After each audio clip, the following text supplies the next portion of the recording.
8 अक्टूबर के ज़लज़ले की 19वीं बरसी के मौका पर आज़ाद कश्मीर भर में तकरीबात का सिलसिला जारी। मरकज़ी तकरीब दारुल हुकूमत मुज़फ़्फ़राबाद में मुनक़्क़िद हुई, जिसमें 8:52 पर सायरन बजाकर 1 मिनट की खामोशी इख्तियार की गई। तकरीब में वज़ीर-ए-आज़म चौधरी अनवारुल हक़, स्पीकर चौधरी लतीफ़ अकबर समेत वज़राए किराम और अवाम ने कसीर तादाद में शिरकत की। वज़ीर-ए-आज़म ने यादगार शहदा पर फूलों की चादर चढ़ाई।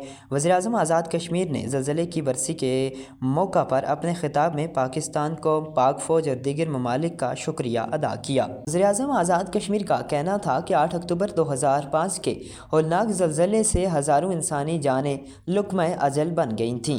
हमें माहौलियाती तब्दीलियों के बारे में आगाही हासिल करना होगी। मौसमों के तग़य्युर के असरात को रोकने के लिए फ़ौरी इक़दामात की अशद ज़रूरत है।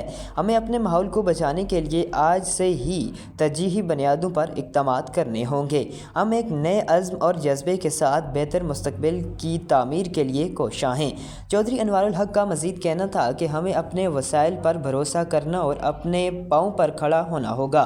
जंगलात के रकबे को बढ़ाना और शजरकारी को फ़रोग़ देना होगा। माहौलियाती तब्दीलियों के तनाज़ुर में आने वाले वक्त अपने साथ बेपनाह चैलेंजेस लेकर आ रहा है।